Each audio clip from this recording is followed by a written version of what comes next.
From your perspective last year, now you have a new scheme. What was it about the scheme last year? It seemed like at a certain point it kind of stopped working. I know you had injuries and other things that came up. But from your perspective, what was that? How is it going to change this year?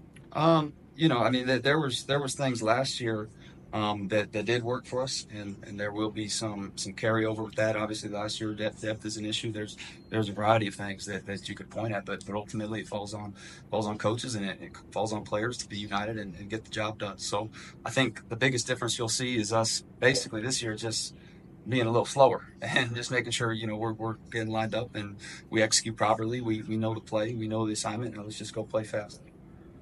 What have you seen from Shimone Mata so far? That you obviously liked him coming out from the portal, and then how has he kind of translated so far?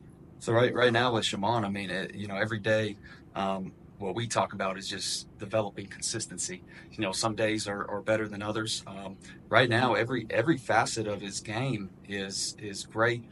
He's just got to be more consistent catching the ball down the field, and making contested catches, and that's overall as a group right now. But he shows up, he works. We need to develop more consistency right now. But the flashes are there with him that you guys The feel flashes are there, absolutely. Yep. You've been around Shedeur for a long time now. Where do you feel his game is at now? I mean, he's talking about him being the number one pick in the draft. What have you seen? He gets better and better every single year, and I saw growth from him last year, coming from Jackson State. I've seen another jump this year to where he's at right now in the spring. He's the most accurate quarterback I've ever been around. He throws a deadly deep ball, and you saw it out there today in practice. He's able to create and get you out of really bad situations, throw and move, do all that good stuff. His intellect is off the charts. He's able to call out protections, get the offensive line right, make checks on the perimeter that we got to. So there's a lot that Coach Shermer is able to put on his plate. But he's just got better and better every single year, and he's gotten smarter and smarter every single year. Especially being in this scheme this year is really going to pay dividends for him at the next level. Coach, where did the idea come from to move Savell and Morgan over to your room, and was that their idea, your idea, and how did that process go?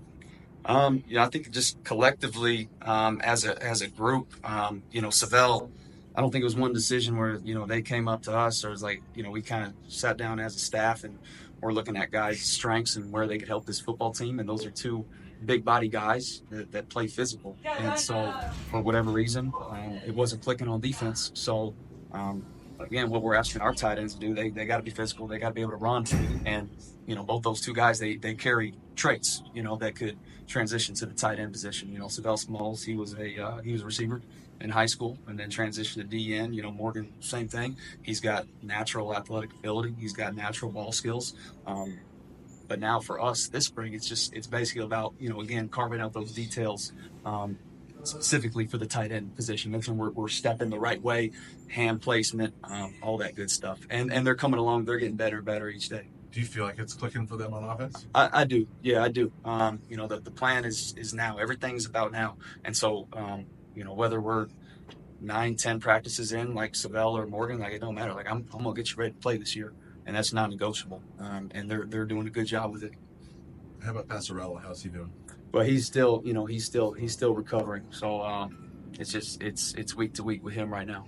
So, but he's around. He's positive. He's great for the group. Coach, with the portal opening, how much turnover do you expect out of your room this spring? You never know. I don't anticipate any. But if that were the case, then it's next man up, and we're always looking. We're always to upgrade the roster and elevate the tight end room for the University of Colorado. Thanks a lot, guys.